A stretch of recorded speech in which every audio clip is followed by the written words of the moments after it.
Romeo International, it's your time, it's your place. You're tuned in to the right station. It is Rolling Out AM, the wake up call. Good morning, y'all. Good morning. The sun is shining, shining. Is that just me, or can y'all not hear it? Boy, I'm telling you. I was 2 steps away from dancing, and then it just... and it's still the same place. Nice and bright. I'm ready for flight. Ooh, time to get ready for another day. No one can stop. Our best, so we'll be great. You do your best, and I do mine. So let's get ready, 'cause it's about that time. Good morning, you good morning. How do you do? Good morning. Time to be great. Good morning. Good morning. Your dance and play. Good morning. Sun start today. Good morning. Open your eyes. Good morning. Reach for the sky. Good morning, morning, morning, morning, morning to you. Good morning, morning, morning, morning. How do you do? Good morning, morning, morning, morning, morning to you. Good morning, morning, morning, morning. How do you do? Good morning. You see me on my grind. Woo, stars got to shine. I'm a supernova. Yeah, you see me taking over. Yeah, I'm on the move. I got a way to shine too. So let me hear you say. Every day we go work and play. Hey, it's your day. There's no free speech here today. We're all controlled by that mystery person in the world. Okay. Happy Hollow Eve for everybody in character today. I'm actually representing those Buffalo Soldiers and Black Cowboys out there today. We've got the fairy princess here all the way. Tiana, don't do that. Yes. Which one is it? Princess Tiana. Okay, Princess Tiana. Princess Tiana. Miss Berry is channeling the soccer players. Yeah. From Barcelona. Football. From her Spelman exchange student experience. So that's cool for all those who can't go. She's reminding us where we can't go in this world, thanks to... I'm reminding you of all the places that you can go. When can we go? When? Since you said it, I'm trying to figure out. I'm trying to listen. I'm just... a possibility. You can't go one day. Oh, that's what I was saying. You're channeling where we've been, because both of us have actually been there. But and where others can one day go. Gotta inspire. No, and you can finish my sentence. I'm cool with that. But I love that you're channeling being an exchange student. That's even more inspiring for all those students. So what did you learn while you were away? I learned a lot about the city of Barcelona, and I like their food. I like their culture. I like the way they commune, how it's not all hustle, hustle, hustle. They have something called siesta during the day where they relax, they go home, they commune with their family, they eat dinner. Then they come back outside and hang out. But during the day, everything shuts down. It's no work, it's nothing. Everybody goes home and they just relax, hang out, and then they go back outside. I like that. Everybody says it's the siesta. Yeah, I every country, Latin America, everybody got a siesta. Some take it at 11 to 1 and go nap, and it's just amazing. They just pause. Yeah. For the day. I love it. Black folks would have more of that. It's called chill. We just want to chill, just sit in the car and chill. And they never understood that. And the police don't understand it sometimes. Like, we just want to stand on the corner and ain't really want to talk to nobody. Ain't thinking of nothing. Just kind of like, yeah, And they just letting time pass, and then we get harassed. Like, it's not what we want, Yep. We be able to just chill. No drive-bys, but just chill, sit on the porch, not think about nothing. They want us out on the field. Man, I'm telling you, that's why we ain't had no siesta. We've been trying to figure out what it is. I'm tired. Fannie Lou Hamer, I'm sick and tired. I'm tired in Barcelona, though. But they do look at Black people, and I mean, this is Europe, as kind of like just super intriguing. And they can tell when you're not from Africa. They can spot a Black American and they kind of just look at you like, you look interesting. Mm-hmm. And I do, you look interesting too. Yeah, I don't know about attitudes and Blackness because they completely get confused. Yeah, all around great country. I advise everybody to check out Spain, check out Europe when we get the opportunity. See a different world. Yeah, Ghana next stop. Tanzania next stop. Yeah, I'm going to Africa. I'm not gonna say I've been all over Europe. I'm done Europe. I want to go to Africa. I want to go home. Like E.T. What'd you say? Like E.T.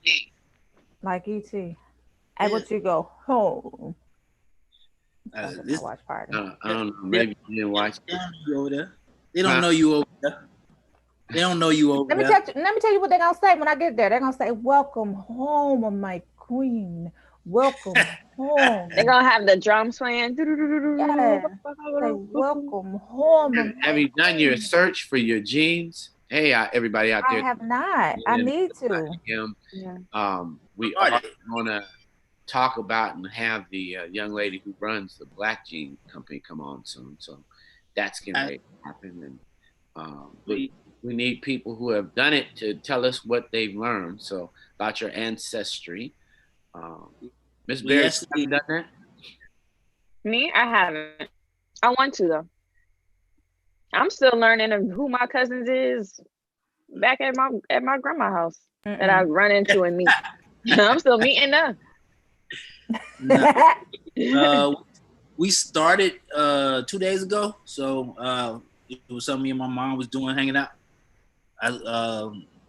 So we started 2 days ago, and we're starting from her grandparents and my grandparents, her grandparents and my dad's grandparents, and we're gonna see how far we can go down. We're basically gonna track it by who married who outside of cousins. So we're just gonna follow who married who, when, and go from that point. Well, just buy mom a swab, bro. Just buy her a swab. I got a test as a gift, so I'm gonna swab. Really? What is your That's test? a nice gift. I hadn't even done it yet, but I got it for my birthday. That's a nice You gift. haven't done it yet? Like, it's not like we got a lot of places to go right now. Like, I just say that judgment. I mean, it did not take long. No, I'm just saying, like, maybe on a Saturday morning, like after your walk. I don't know how long it takes to do the test, but I would have been like super eager to find out. But that just tells ancestors. That doesn't tell lineage, right? That Which just one did tells. you get, my son? I'm sorry. Which one did you get? Yeah. It tells all that. And then the other thing is just hanging out with the census. The beauty is, and we probably should do it as part of what we do for Black History Month, studying that, bring a few people on to talk about ancestry. So that's something to do in the morning. Wake our team up to that. So let us know if you guys think that'd be something that we should do so we can think about that. Because those are some of the gifts we can give and things you can do during COVID to kind of give people introspection.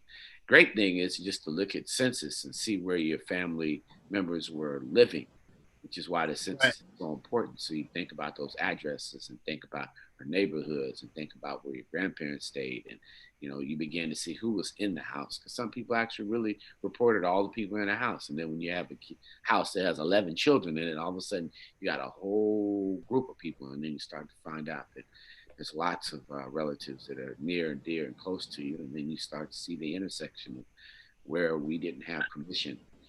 I'll tell you something crazy that we created. So we have this family Google Dropbox. So everybody has access to it just to drop photos in it, as long as you tag the name of the person in the photo. And it can only be family members. I swear, every time I go through this Google Dropbox, I'm like, I found out I have an Uncle Willie in Chicago. I didn't even know I had an Uncle Willie in Chicago. But, Uncle Willie started dropping his photos. So that's one thing I do is that we're doing as a family. We have a Google family Dropbox. We just drop photos wonderful. in.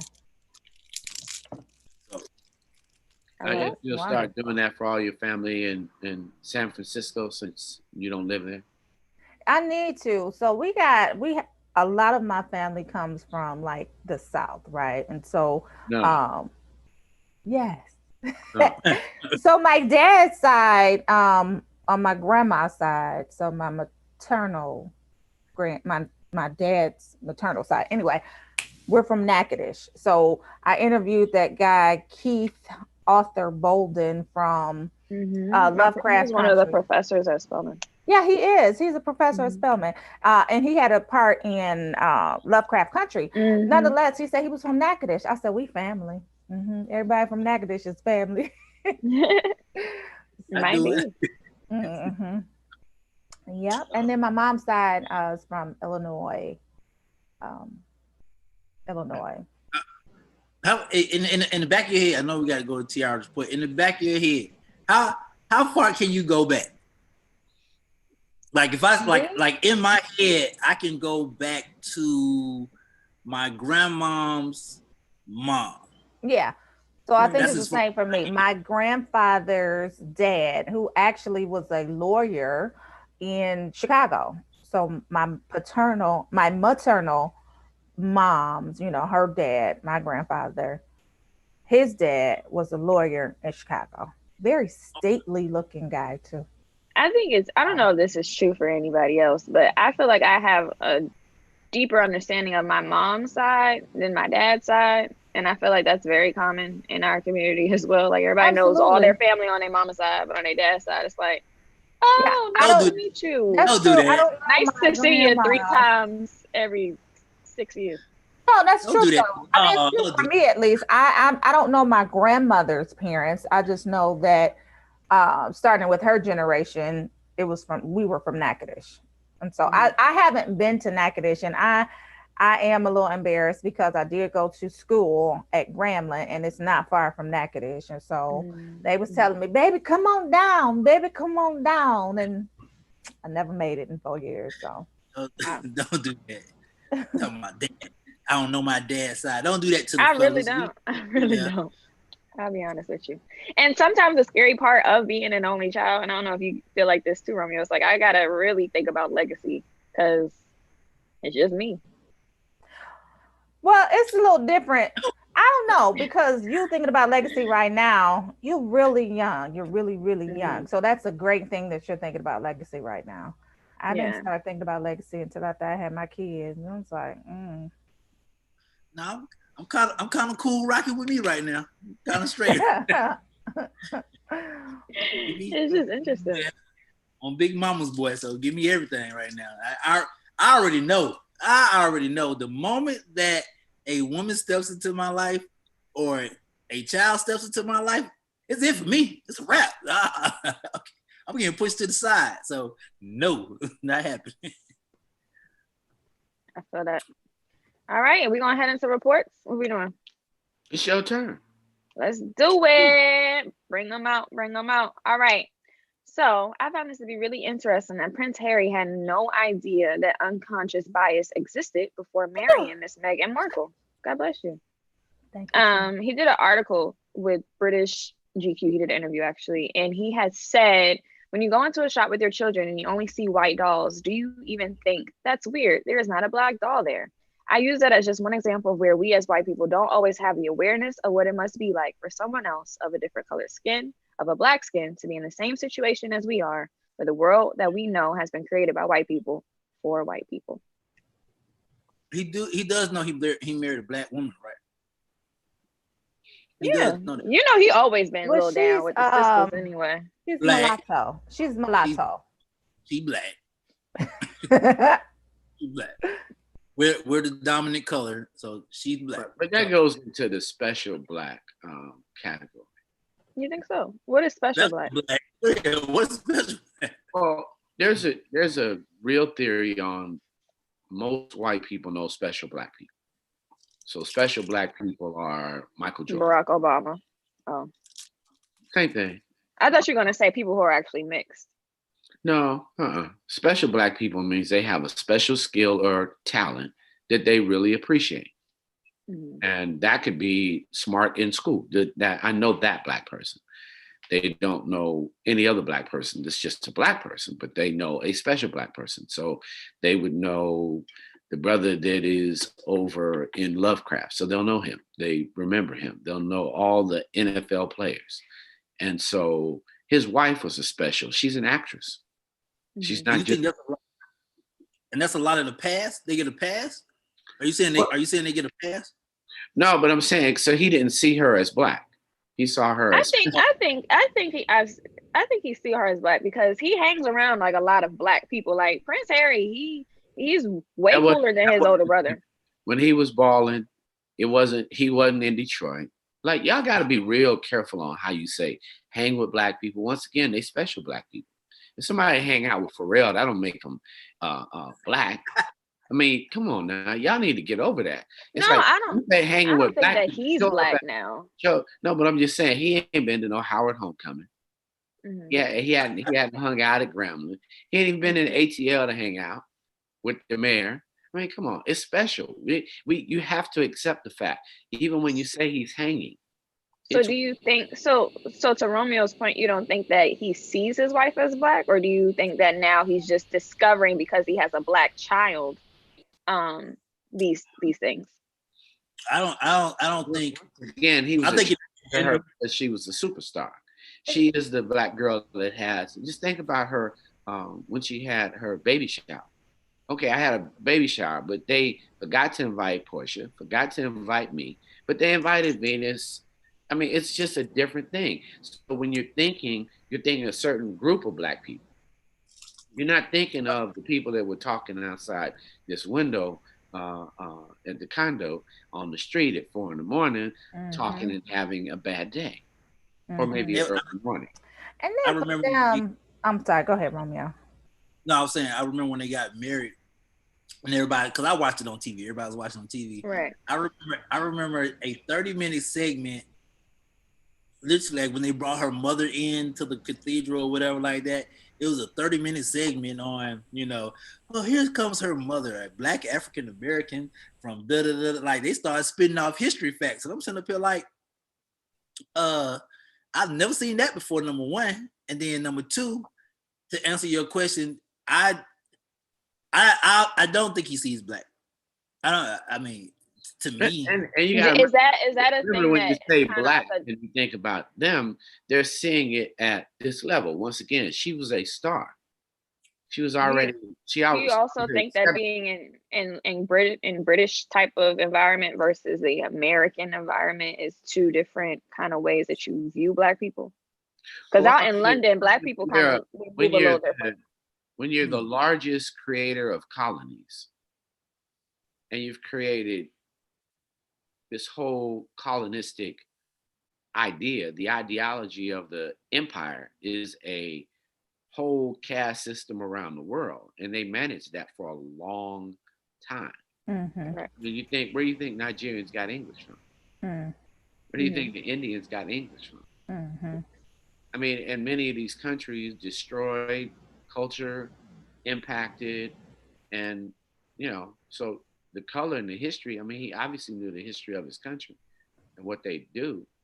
But I'm just saying, now it's just being said out loud to advocate, obviously, as people, change their positions on what it is. Right. It's you still got the ignore factor, and nobody really talks about it yet. But they call it microaggression. So nobody wants to. They just really don't talk to you. I mean, it's good he's saying it out loud. Yeah. I do think that's an interesting viewpoint of, Britain being the biggest colonizer of enslavement across history. And I wonder, is it harder to live as a black person in London because of that versus living as a black person in America? Okay. I wonder what are the statistics of British police killing black folk on the street because of That's their an roots in interesting enslavement. You know perspective. what I'm saying? Yeah. I know that they even walk around with police with pistols. I mean, that ain't necessarily their thing. They got more CTV.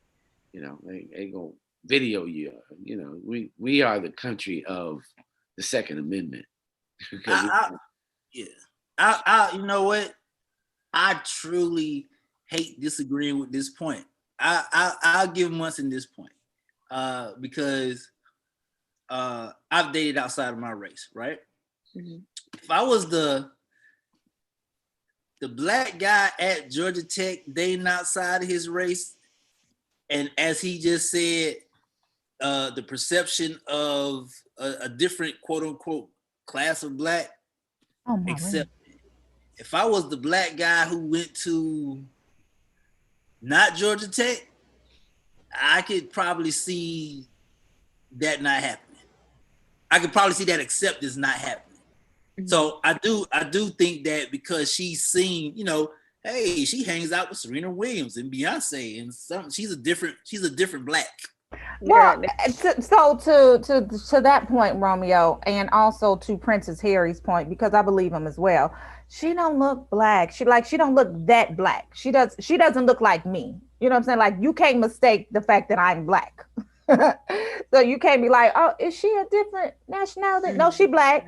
And so when you look at a Megan, you might be like, what is she? And then you automatically get that sense of, okay, well, she mixed with what? What she mixed with? Because she didn't necessarily look like it. She didn't talk like it. We saw her dad way before we saw her mom in the media. Yep. And even with her child does not look like a little black boy.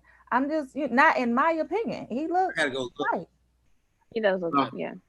I don't know that you can have, particularly when you've seen as much mashup, that there's a quote unquote color for black kids. I mean, lift that little boy up. He look white. No, I'm just saying, there's not. Come on, we got plenty of cousins. I understand in the black community, yes, you got light skinned kids with the red hair. You got dark skinned kids with the green eyes. So we do have a mashup of people, but her son looks Caucasian, real Caucasian. I just like the fact that Prince Harry is bringing this into his conversation, because he can do and say things that kind of affect his ruling, his family. They have such power, so for him to speak out like that, it does mean a lot. Yeah, he's saying, but he stepped out already, so it's not even they really weren't welcome. So it's kind of like the scourge. It's more of a, since y'all have me out here, I can have the conversation a little bit more. It's actually in vogue to be someplace and talk like you understand our situation. And so, you know, having something to say. Yeah, okay. Because I know you got to go on. He lives in the United States now, right? Mm-hmm. He has to add in Canada, right? I thought they lived in Canada. They might live in Canada. So he has to have that conversation. Over there in England, he didn't have to have that conversation. Over here, bring up the picture of the baby. I just want y'all to see her and the baby. I mean, baby is really adorable. I just want y'all to see you that. Yeah. Oh, super cute. I did. Okay.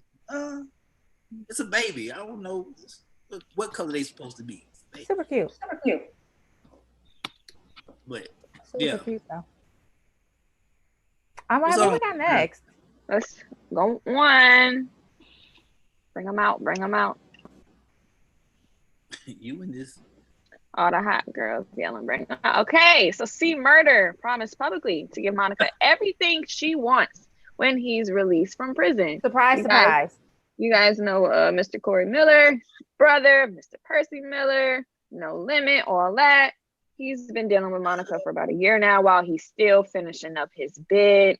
And Monica's been holding him down. It was her birthday the other day, and I don't know how he wrote it because he's in prison, but he posted an Instagram post about her saying that when he gets out, he's going to give her the world and everything else. What you got next? That's not interesting? Okay. That sounds like real love. Yeah. Hold me down. Like, okay, who not going to tell you that while they in prison? Like, who's not going to give you that love song of I'm going to give you. Like, why do we have to be? Let's keep hope alive. I mean, like, at the end of the day, there's a connection, and they feel, and she feels like that's it. I mean, why not promise the world? I mean, that sounds great. Gives them something to look forward to. As they already got something when they get out, and that's the love that they have in their heart. So, I love it. Great idea. Come on, Black love. Yeah, come on, Black. Come on, hold me down. Happy for the Black love. Yes, Lord Jesus. What else you got? Portia sitting over there like, yeah, when I get out, I'm gonna give you the world. Don't you got 20? I'm just saying, like, it's cool. It's it is what it is. It's cool. He gonna get out. He gonna give it the world. That's what a lot of guys say when they in jail. Not that I know firsthand. I'm just going off of what I hear. Nathan Westcart on Facebook said, my brother dates a white girl. I asked him if they get looks when they get out. He said no. He lied. If it's due, it's because they are well dressed. And told me to never bring. I was told to never bring a white girl home, but didn't support the marriage with a Black girl. So, what feels right for you is for you.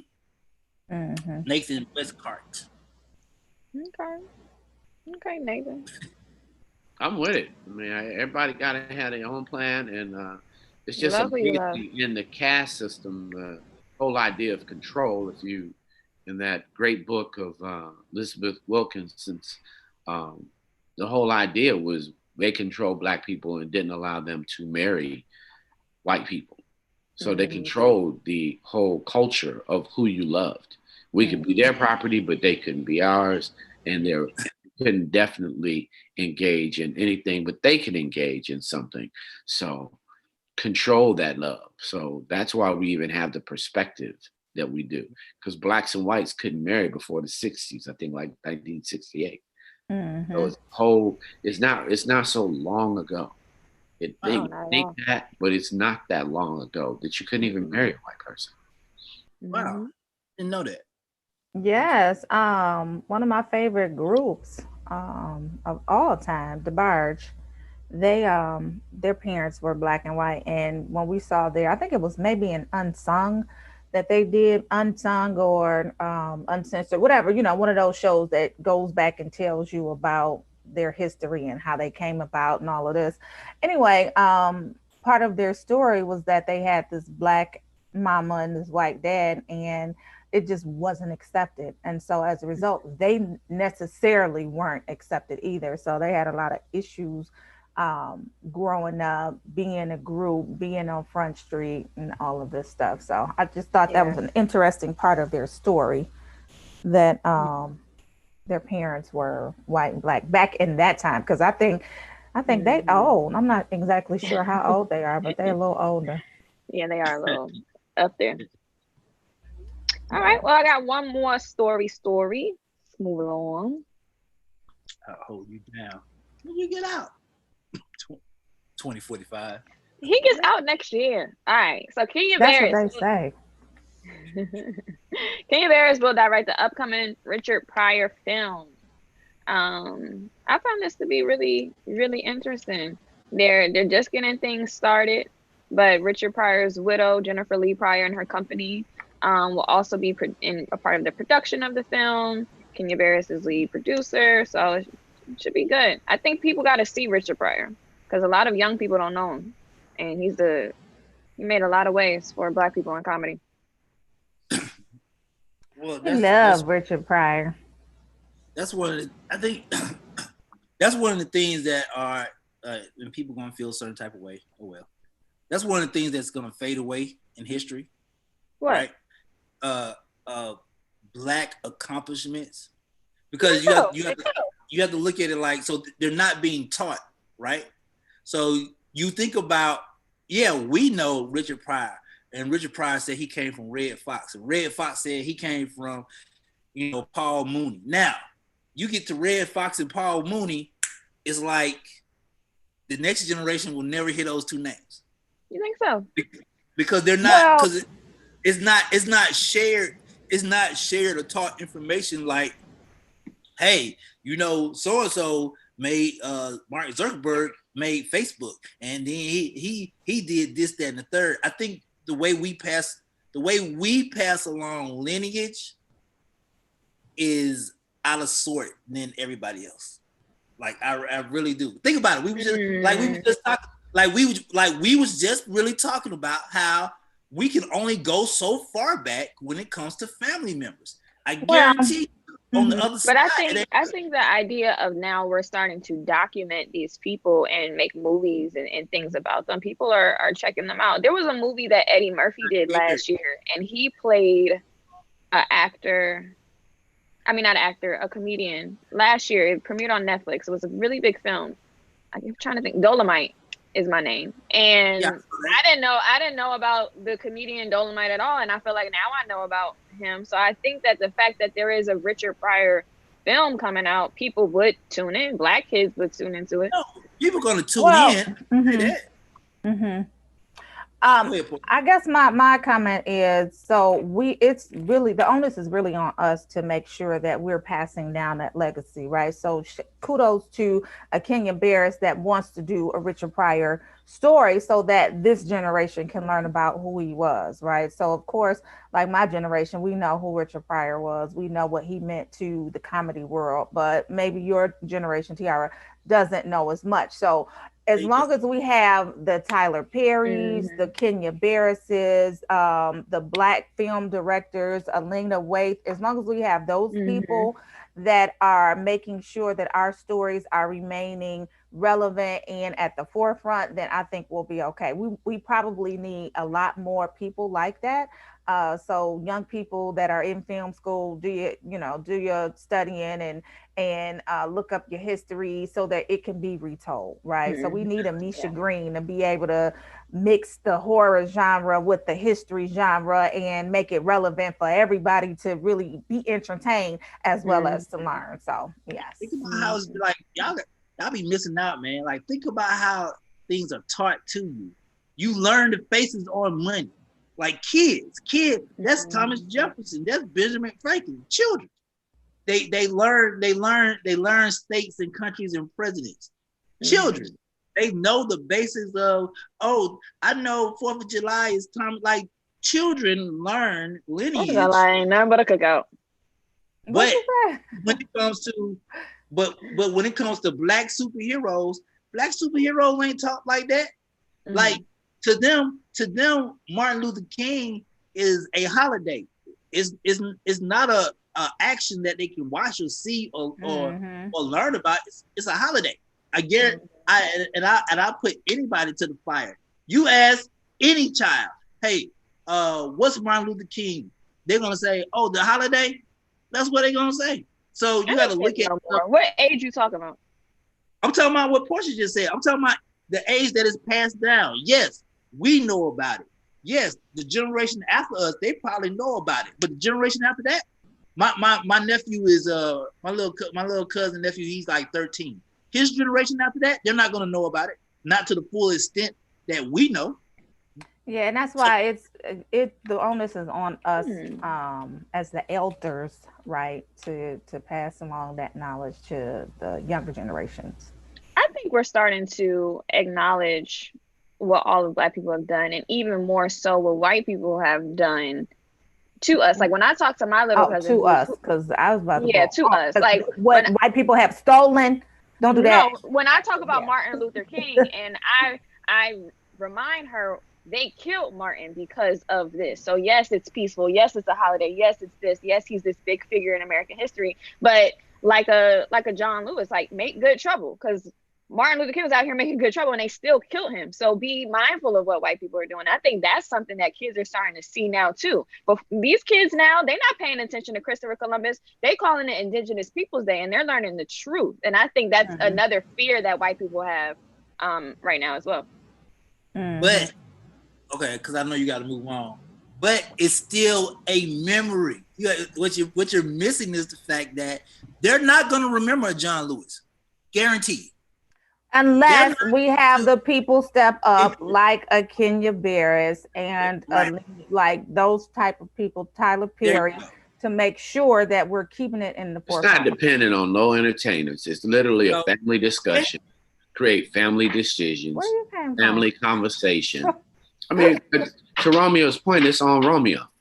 It's on Romeo to say, hey, look, cuz I want to share 5 guys that I want you to know in your life. And let's talk about go to an HBCU. Well, not just that. I'm just saying, here's some guys that I want you to always know about in your history.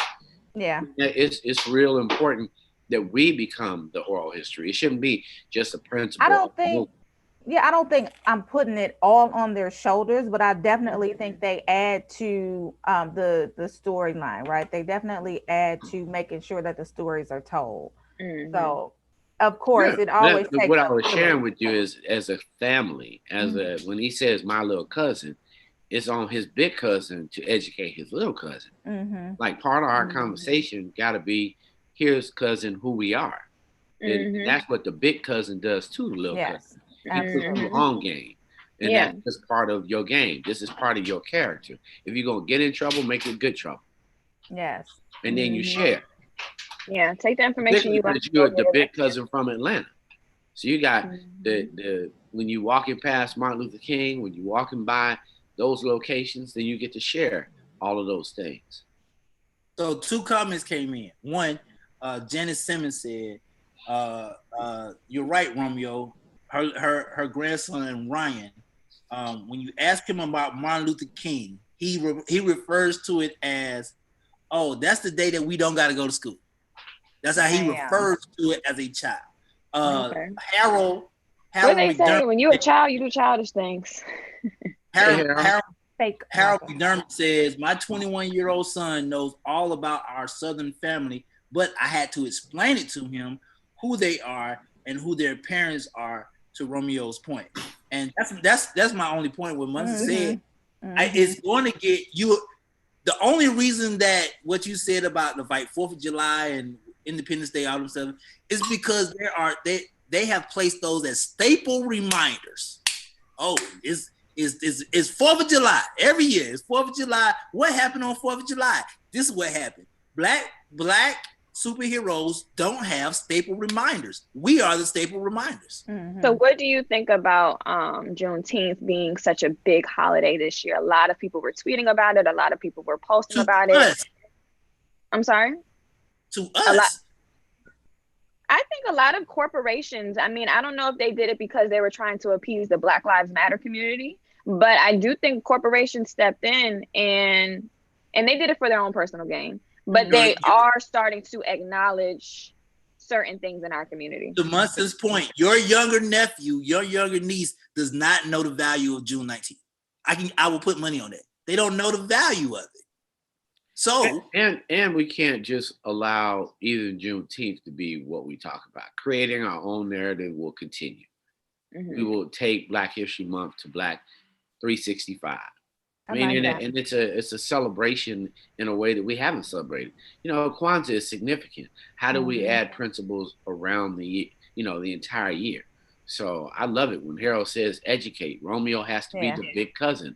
Being a big cousin means I'm gonna introduce you to all the Black comedians. Let's go back as far as we can go and have fun doing it and laugh about it and understand what it is, how there's a win for that young person. Because young people need to see where there's a win in that conversation.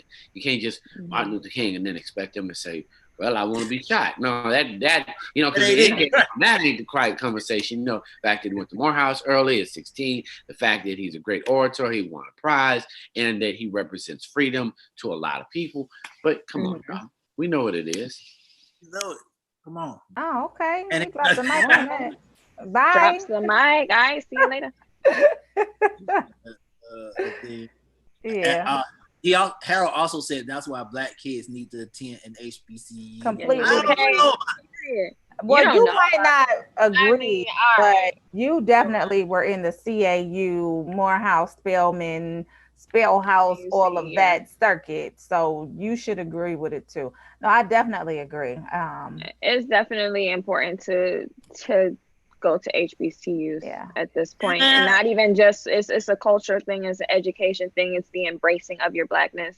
I feel empowered to be unapologetic in how and what I say, how I say it, because I went to an HBCU. I would not be the person today willing to call out white people on what they do if I didn't go to Spelman College. Why you the only thing I'm about to get in you trouble. in a masterpiece song?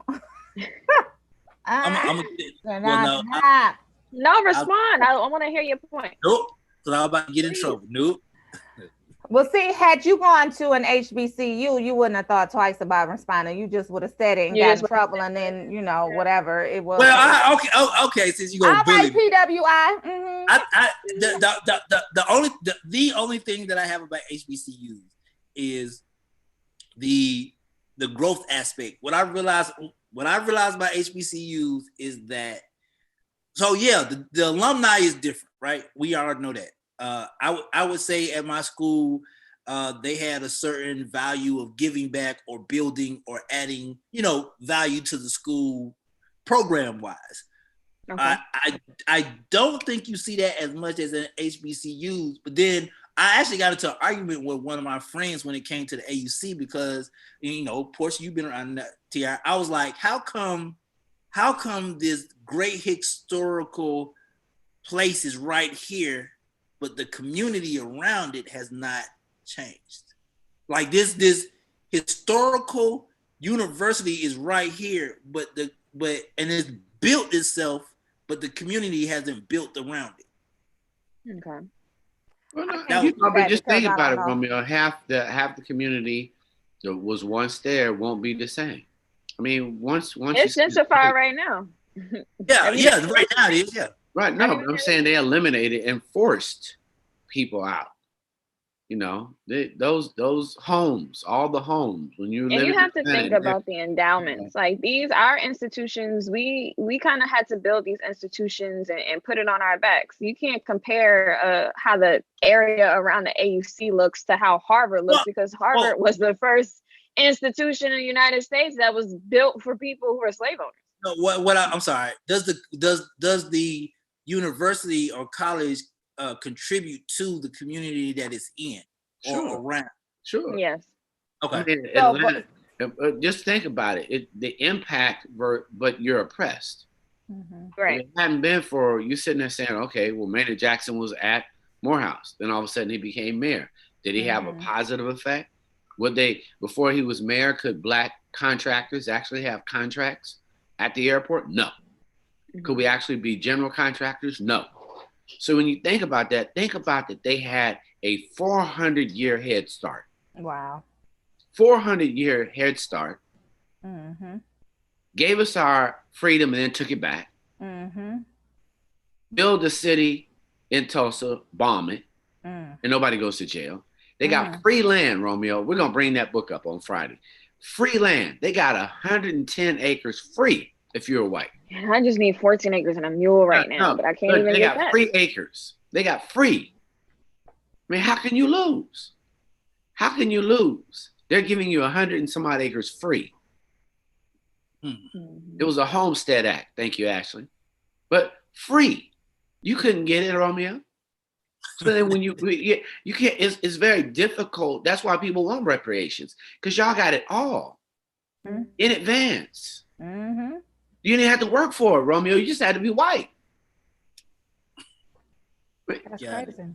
Like 100 acres. Come on, bro. Yeah. They just sold 72 acres that they say Microsoft bought in Atlanta, 72 acres at $2 million an acre. Yep. $2 million an acre. Right around the corner from our office. $2 million an acre. Okay. So they got 100 acres, Homestead Act. 100 acres, Romeo. How can you lose now? How can you be poor? No, your college, you can give everything to your college. And then you had none of us in your corporations, Fortune 500, for years. Still don't have any Black women as CEOs of Fortune 500. The oppression, come on. Yes, they're giving the money. Yes, all the social media, you got everybody there, but how many of them are founded by Black people? But we leverage it, like right now. So I mean, the advantage is not, there's no level playing field at all. So when you ask the impact, we got a huge impact. Yeah. It's a huge impact. It may not be an overnight impact that you see. And like Munson said, 400 years, 400-year lead, like. No. It's even worse. I broke your legs and then said enter the race.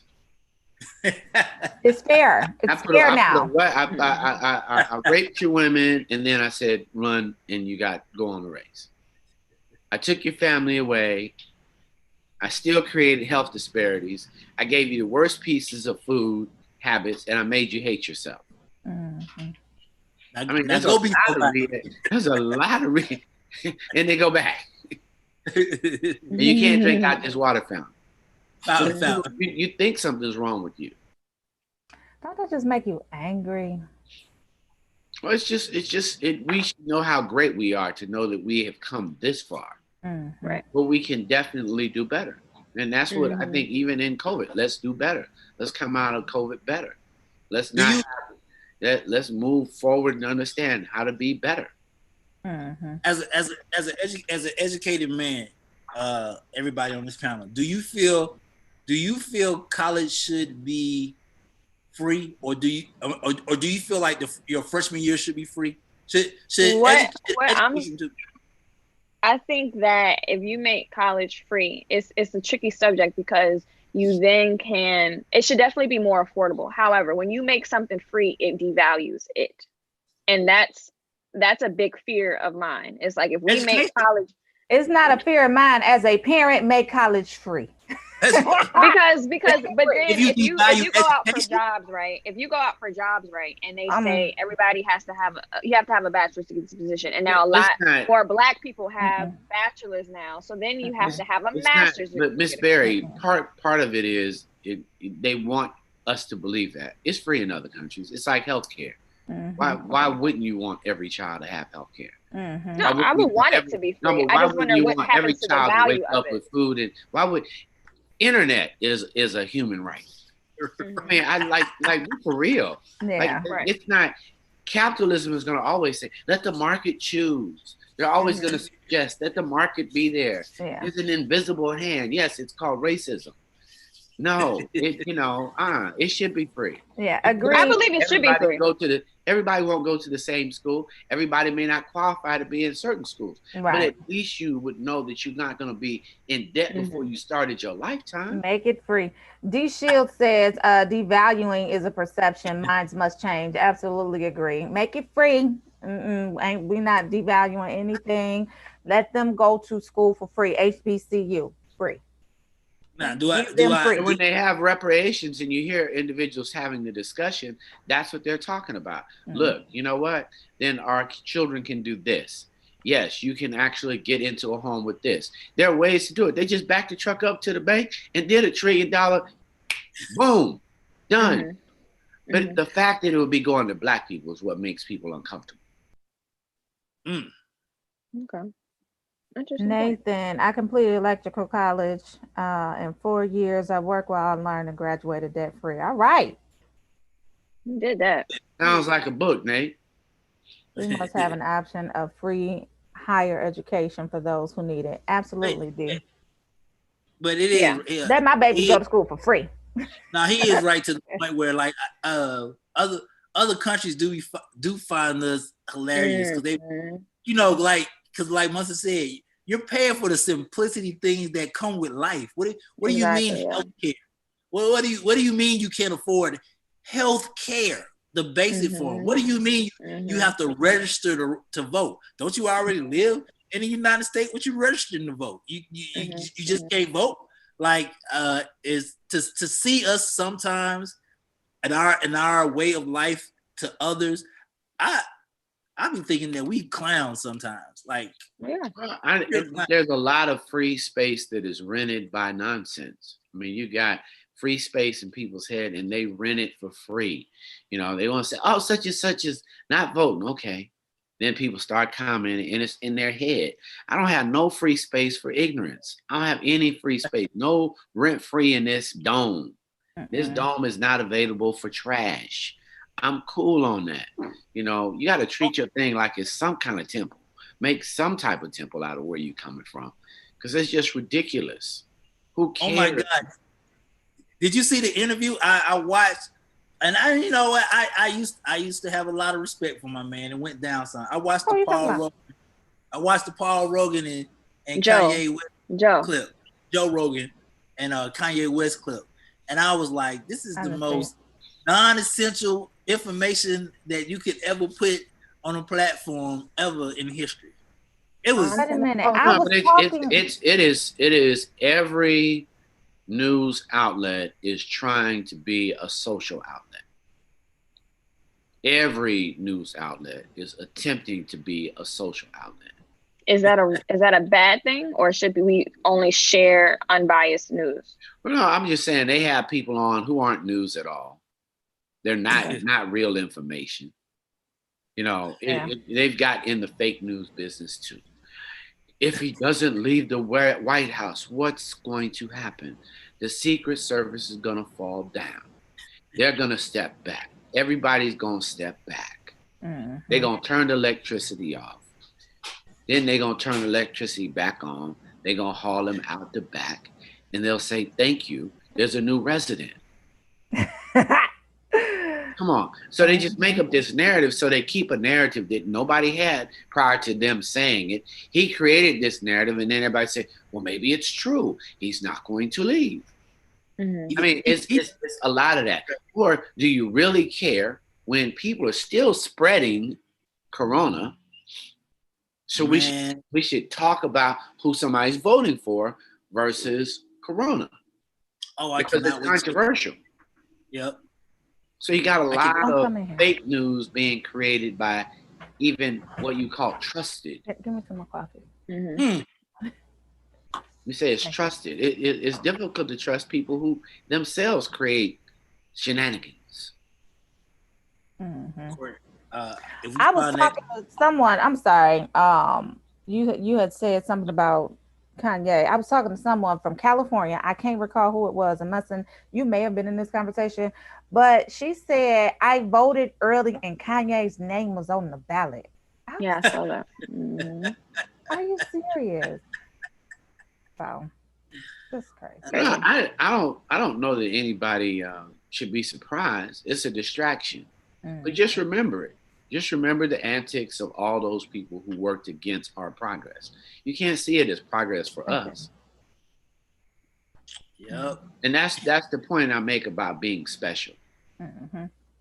When you special, they use you as a weapon against us. Always, or that's just something that they do? You think they use? It is often the case. It's kind of like a shiny toy. Like it's like, who should you admire the most? What stats should you know? Should you know the stats of the stock market? Should you know the stats of your Black history? Or should you know the stats of all the top 10 GOATs of all time? Or should you know the mortgage rate stat? Can you know both? Which stat? But we need to make sure you know whichever stat you think is important. Is it the mortgage rate stat? Is it the number of Black people that have homes that we're interested in? Is that number going up? Or are we interested in your scoring going up? Which one do we keep track of the most? D. Shield said I'm really interested. He's on the Colorado ballot as well. Oh wow. Yeah, him and that it's a Black woman that's like, he's the vice president, and it's a Black woman in the Libertarian Party that's running for president with him. Good. And we wish everybody well, and we will remember what you have done, and I hope it strokes the ego of whomever that is, and definitely the satanical efforts behind to eliminate or harm. Yes, definitely. That's the biggest waste of time. Right. I'm like, just like, why confuse a whole generation? Going forward past this election, should we still consider to only think about Democratic or Republican, or should Black people form their own party? Should we go after this Libertarian Party? How should we be thinking about the future? got to get to it first. Well, it's gonna come no matter where we are. So I think you got to be like them. They already are preparing. They think 20 years in advance. It's our interest. I think the sad conversation, because I hear that conversation a lot, and it was part of what you hear when you hear Ice Cube and some of the other people talk about it. I think we have to think and make sure that it's a shirt that we're gonna come out with called the Black Power Party. It's our party. We should only think about our party. Mm-hmm. How we intersect with other people's parties is secondary to our party. And I'm going to go back to it. As soon as you are not your priority, you get inundated with everybody else's issues. Mm-hmm. And we've done that for far too long. So do we take this Black Power Party and would that be considered splitting the vote in the next election? No. If we're not going Democrat? My point is we're voting for ourselves. It's really not even it's all about empowerment. It's like our lens is not, oftentimes we have lens. So you sit back and you say, well, should I help this person in my community? Why are you even thinking, should I? Yes, you should. If you can, you should. Mm-hmm. You know, it's like, let's help us focus on corporations that have no Black people in their communications department, no Black people in their advertising areas. No, let's focus on that. So when you join these other parties, and we can look at all the parties. But if we have our party, then everybody will say, okay, they're looking at themselves, because we need to focus on our health. So this party isn't necessarily about taking over the White House. This party is more about ensuring reparations for Black people across entire sectors and in different industries across America. Skill set acquisition for a community. You know, it's not against somebody. Mm-hmm. We're just for us. It's not against anybody. Like, you know what's so funny about the for us part? If you think about it on a smaller scale, right? Take Kanye and his pump fake out, the lady who's running for president, her pump fake out.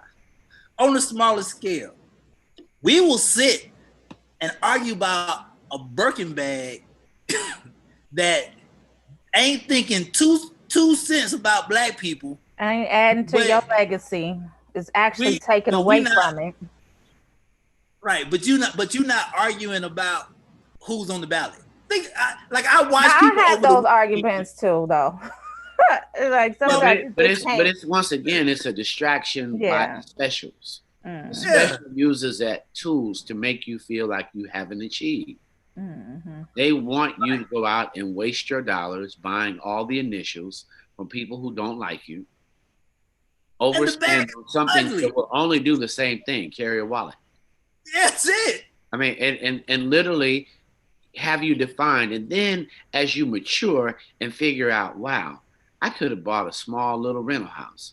Or wow, I could have bought some Apple stock, so I'm an Apple owner too. Absolutely. Wow. Yes. You know, home ownership. Just key KPIs, key performance indicators as our race. We began to keep them. You know, some people say raise the minimum wage. Other people say, raise the number of people employed to do business with Black people. Well, that's interesting. Good conversation. We need to talk about ownership. But before we talk about ownership, we need everybody to go out and vote Biden Harris. And then let's have the conversations about change after that. Thank you for that. D. Shields, be on point. And we have a guest, y'all. Bring them out. Mind control is the best form. Nathan Westcott. Go ahead. Ronald Green riding with Biden. Who else is on here? Raquel Lawrence, good morning. Eddie Phillips, good morning. Well, y'all quick with these comments. Y'all writing books out here. I got y'all. Good morning, Courtney and Dina. Morning. How are you guys? Wonderful. Good. Hello, Dina got to start over because she didn't smile. Courtney smiled. Dina didn't smile. It's too early in the morning. You know what? This is really early for somebody like me in the business that I'm in. But here I am, and I put on some makeup for you guys. Yes. Lady. Oh, sorry. Go ahead. So, ladies, you are the co-founders of C&D, the agency, and the architects of Exercise Your Rights voting campaign. Can you give us an update on what's been going on out there in your Exercise Your Rights voting campaign? And absolutely. And please introduce yourself to our audience. You are rocking with the AM wake up call from Rolling Out. So please introduce yourself to our family. Hello. We'll start with Dina. Good morning. I am Dina Marteau. I have been in the music business for nearly 20 years, and I am now the co-founder of C&D, the agency, with Courtney. Good morning. I'm Courtney, co-founder of the C&D agency with Dina. My background is in communications and media sales, but I've been an entrepreneur for going on 10 years now. So entrepreneurship is my space. Mm-hmm. Love it. Well, shout out to Dina. Dina's good people. I done me and Dina done crossed paths in this for this life. She's definitely good people in the music industry. Where does this conversation start? What you guys got going on? For the Exercise Your Rights campaign, we are basically trying to gather as much information for voters as we can to get in one place. You know how information is oftentimes scattered around, and it can be really intimidating, sometimes for first-time voters, but also for people that have been voting before. So we want to gather the information, get it in one place, and use our network to just get out there, use our voices, and get people out there to exercise their right to vote. We want to hopefully help combat some of the voter suppression that may be happening, especially in Georgia here. There's been a lot in the past elections, and we want people to know certain things, tips that when they're in line, what they need to do if they come across voter suppression, what number they need to call, and those types of things. So just getting the information out there to people. What are some of the misconceptions or suppressions that you are seeing happening well, not even just in Georgia, but all across the country? Well, some of the things that we continue to see, number one, is the whole mail-in ballot process, and just knowing what that actual process is from the time you request to get a mail-in ballot, or even if you don't, some people, Dina included, are getting ballots. And if you get a ballot, then you certainly have to let them know that you're not going to do a mail-in ballot. And if you choose to do it, there are only certain locations that you can drop it off at. Okay. So stuff like that, showing up to the polls. If you arrive to a polling place and it closes at 7:30 and you get there at 7:28, you have a right to vote, even if there are 10 machines there and only 2 are working. And a lot of the voter suppression is really strategic. So a lot of the areas where there are high numbers of people of color, you'll see less polling places open, less machines available, long lines. You'll see people getting questioned about, are they eligible to vote? So our initiative, again, is really just to educate people. These are your rights. If you run into any of these issues at the poll, as you're trying to place an absentee ballot, here's what you do. We're all registered to vote. We voted or we're going to vote, but we want to make sure that our friends, our colleagues share the information so that people, again, have the information and they can look at a post, or they can go to our website and they have the phone number to call if they run into one of these issues, because it's about education, yes, so that we don't allow people to frustrate us and not vote, because that honestly is the strategy. And I want to shout out, if I can, Until Freedom. They're in town today. It's a Trade the Truth, the Tamika Mallory. I think they're going to have Breonna Taylor's mom with them. And they're going to be doing an event, just trying to get people to stay in line and vote at, I believe it's C.T. Martin in Fulton County. It's the second biggest precinct. State Farm Arena is the biggest precinct. So there's people out there just trying to help and make sure people don't get out of the lines and continue their journey in voting. I've noticed this confusion when it comes to, like, I don't know if they're playing this game or this chessboard real nice, but there's a confusion when it comes to older voters. I took my mom went to vote, and she had received like maybe 2 or 3 change locations in the mail. That was first. Then she received 3 or 4 messages on the answer machine, hey, this is so-and-so. We want to make sure that you go here, this, that, and the third. So is this like normal, or is this like the plan to separate the vote, or actually have people standing in line long times or going to the wrong location, which I really never understood the location part, like voting is voting. So, but is this like one of the plans that has been set in play? I would think so. I think cause as much confusion as possible, make it as difficult as possible for people, especially working people or older people that can't just sit in a line all day. You know, some people were standing up to 4 to 6 hours last time in the primaries. So it's so important to vote, not only for the president, obviously, but for your local government. That's who really impacts you more so day to day in your life and for your kids, your children's lives. So it's just really important to know those other categories that are being voted on, because I think that's what really impacts a lot of the social justice issues that we have. But that's not shared information. No. The local, like you'll catch the quick commercial, but you know what I'm saying. But we don't really know. So and so is running for sheriff in your area. Vote. Who is this? So like, how do you get to that? By design? It's by design so that you don't know this information, because they don't want to make voting a cool thing to do or a thing that people want to have be a necessary thing to do, because the less that the less that you exercise the democracy in this country, then you don't have a say. So this is one step in using your voice, a big step in using your voice for change. Got you. Got it. So I saw yesterday a tweet. Someone was asking if they are a felon, can they go out and vote? Do you know the stipulations on that? Because there's a lot of different people within our community who don't even know if they can vote. They might have registered, or they don't know if they're registered. You know, it might be too late to do certain things now, but there's a lot of misconceptions still in our community about what they can do based off of the rights that were taken away from them before. Well, if you are a felon, that obviously there's a process for you to reinstate your rights. So you would have to go through the process with with the State Department before you can actually vote. And so if someone's a felon, I highly, highly recommend that they go to cndbagency.com, check out our initiative. All the information you need to go to the website and see if you are indeed eligible to vote is there. And that's exactly why we created this initiative, so that we can help people find out their status and encourage those people who can vote to certainly do whatever they can to eliminate voter suppression. Yeah, so important. Do we still got time with y'all? Because I had some questions. I didn't get some stuff off. Of course. All right, so let's start and cause some problems.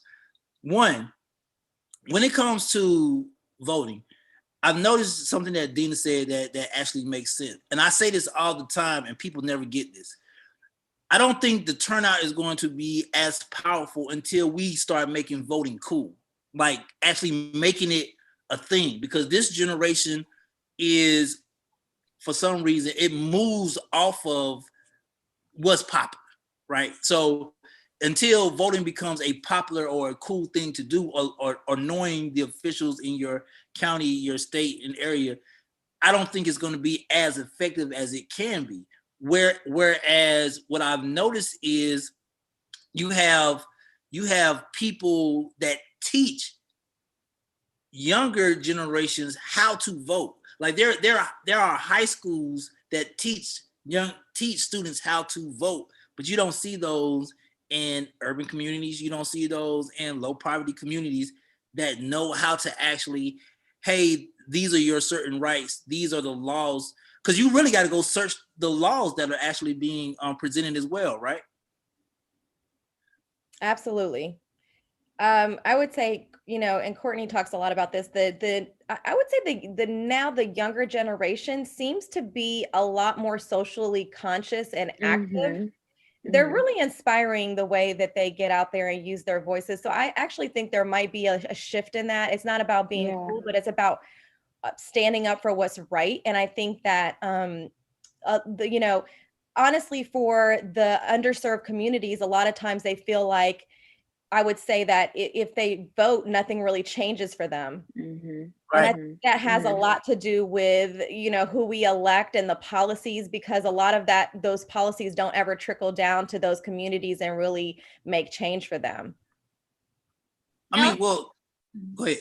I was just going to add, I also think it's a lot about what they experience in their lifetime. And I think things like the social unrest right now in this country, they're seeing it in their lifetime. So it's affecting them in a different way than having their mom tell them about marching, or having, or their grandmother telling them about marching. They're actually seeing the injustices in their face. And that is invigorating something within them. Like, my daughter, number one, like, I can't keep her from protesting no matter what's going on, because it's like, we're not going for that. They're more like, kind of like out of pocket by whatever means necessary. And I think it's a good thing. I think that we just have to help them channel that energy to make sure that they're pushing not only to march to be heard, but changing the policies and voting so that we can make a real difference in the power places. Right. Okay. Well, just so you know what I meant, Courtney and Dina, about the cool aspect. I noticed a larger turnout. Barack Obama, his 2 years in office, like that movement created, like, it was the thing to do. You know what I'm saying? Like, it was the thing to do, to go. You went to school with your Rock the Vote shirt on. You know what I'm saying? It was just I also think it has to do a lot with the candidate. Candidates have to be cool too. Exactly. And the energy that they create, because Barack created this whole energy that we were going to change and we were going to do it together, and he galvanized people. And I totally agree with you, Tiara. It was him and his campaign and that energy that brought people out and made them excited to be a part of it. He gave people hope, and I think that that's what we're lacking right now in this country, is the unity and the positive energy and hope for people. Yeah, I agree. Well, how can people stay connected to this energy that y'all two are bringing, since y'all done gave me hope, and I guess I'm about to get out here and be a part of y'all team? Well, yeah. Well, what we're doing is we're actually building an all women-led management agency that we do a lot of different services. Courtney and I have been friends for quite some time, and we've always talked about doing business together. We've actually done some projects in the past, but we, once the pandemic hit and we had a chance to kind of sit still and see what was going on, we were able to focus our energy and our attention on what we really think is our greatest purpose, and that is to mentor the next generation of women leaders.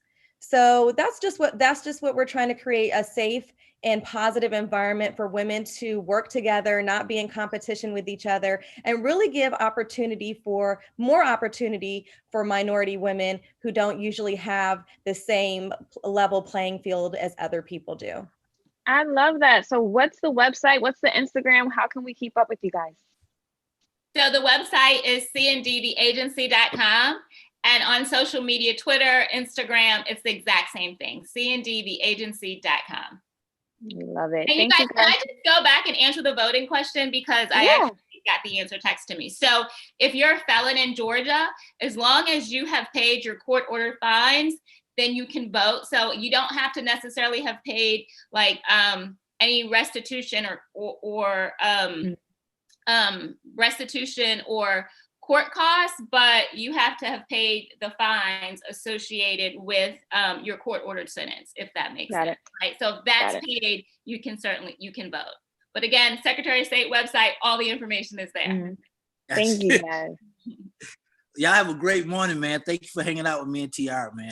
I think y'all like me more because I was right and she was okay. But y'all have a great morning. Girl power. I'm marching with y'all. Girl power, I'm marching with y'all. I'm out here. Thank you. Thank you for having us, guys. Have a great morning. You too. Thank you. Tell you, TR. Get out there and vote. What you tell me? Get out there and vote, TR. You heard what she said. We young people you gotta remember, are it's all about the women right now, Romeo. It is true. Yeah, losing this argument, y'all. I mean, I'm loving it. They said we making voting cool for young people. Okay. What's up, AR Shaw? What's going on, my good people?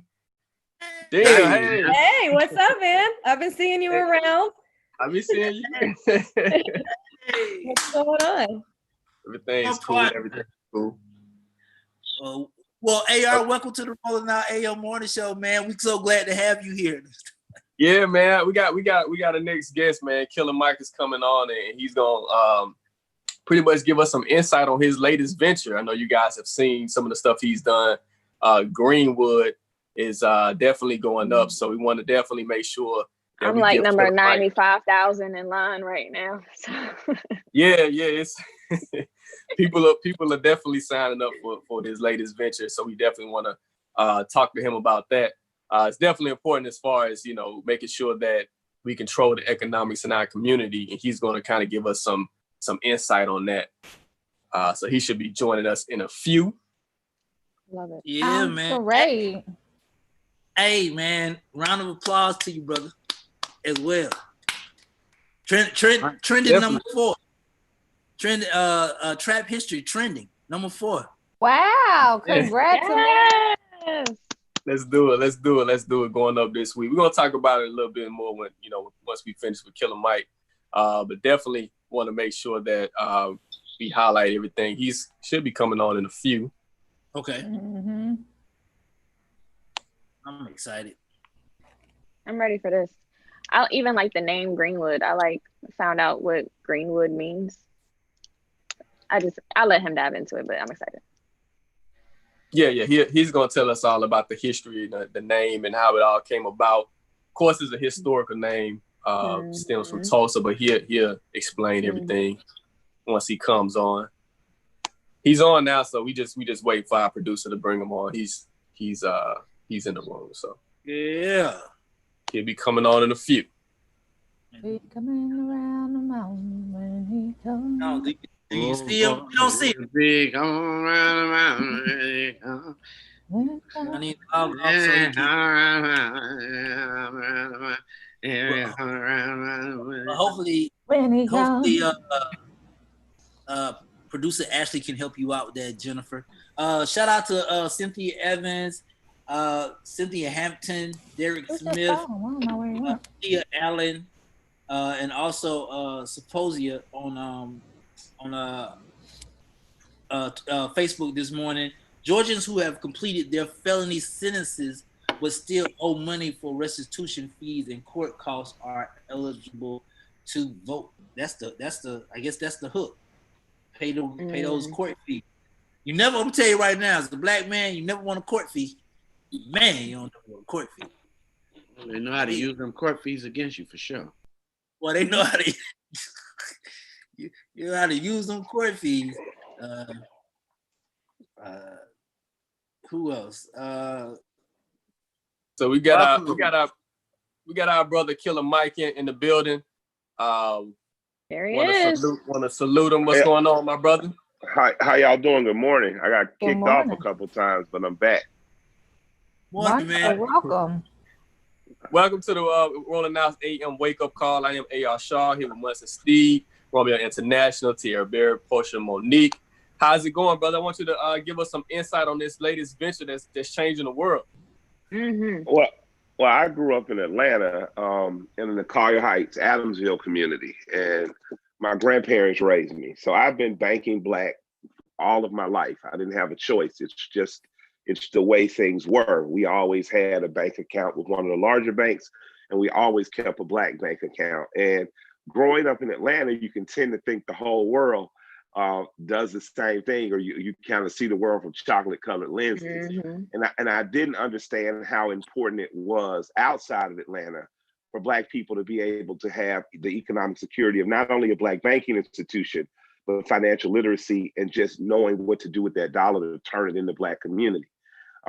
Shooting my show Trigger Warning, I realized how incredibly difficult it become for Black people to even spend their dollar with other Black business.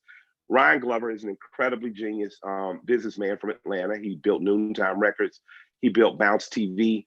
He partnered with a 30-year mentor and friend of mine and former mayor and ambassador, Andrew Young. Andrew Young went to India. He saw that there was a card that Indian people were using versus paper money that allowed them to not be used in a predatory way by check cashing places, things of that nature. That card is set up for what Greenwood would become. Greenwood, Oklahoma, of course, was the town that was destroyed in Tulsa by race riots, of a race, actually just a racial genocide. Almost 100 years ago, it was destroyed. In the spirit of that rising out of the ash, Ryan and Andy put together a blanking platform with Paul Judge, who's a tech genius, called Greenwood. And what it does is it allows unbanked people to bank. It allows people who are getting used in predatory ways by check cashing places and liquor stores to not have 20 to 25% of their check taken. And what it's going to grow into is even more a lending platform, much like a real bank in terms, or a brick and mortar bank. So it's going to do home loans. It's going to do, of course, car and finance loans of that nature. But bigger than that, it's going to help finance small and medium businesses and inject capital into the businesses that are growing and just need that injection that may not the big four turn away 21% of our loans, even when we're qualified, comparable to whites who only get turned away at about 8%. So we need something in the marketplace that understands us. We need something in the marketplace that keeps the spirit of the original Greenwood alive. And we need something in the marketplace that, much like my grandparents taught me to do very young, teaches Black people to turn their dollar within their own community before it escapes. And the answers and the solution to that is Greenwood. Definitely. I want our co-host Munson Steve and our co-host to come in. Oh no, what's up, Mike? Munson, how you doing? You know you're one of my heroes. It's an honor to be here. I'm just happy for you. I'm really excited to see you. Welcome to Rolling Out AM. Glad you talk about the product. Glad AR Shaw. Just glad the next generation Atlantis, sharing that chocolate lens across the country. And thinking about those that Dr. Martin Luther King, obviously Andy Young, all are thinking about how can we empower the next generation and those who are unbanked. And loving. I think it's a solution that we definitely love that you're doing. So I'm very proud of you. Yes. That means a lot coming from you, Munson. Thank you so much. Definitely. So congratulations to you and your team, Killer Mike. I promise you, I probably got 10 text messages talking about Greenwood, Bank Black, and all of this good stuff. So that's a great thing. But I want to know, how do I sign up? I'm in Michigan. I'm not in Georgia, Atlanta. Yeah. How do I sign up? How do I become a part? You just go to www.bankgreenwood. That's an excellent question too. I gotta sharpen up, make sure I say that at the beginning. But www.bankgreenwood, and I appreciate you, Portia, for throwing me that lob so I can slam that. Boom! All the way from the D, which is very Black. Absolutely. Give it to me. Thanks, Mike. So young dude question, man. I think one, vocally, the way you speak, the way you handle yourself, the way you carry yourself, you're a heavyweight. That's number one. My question is, did you ever have a hesitation when you was putting this together? Because I've noticed in my learning that there's always been a fear of the Black dollar.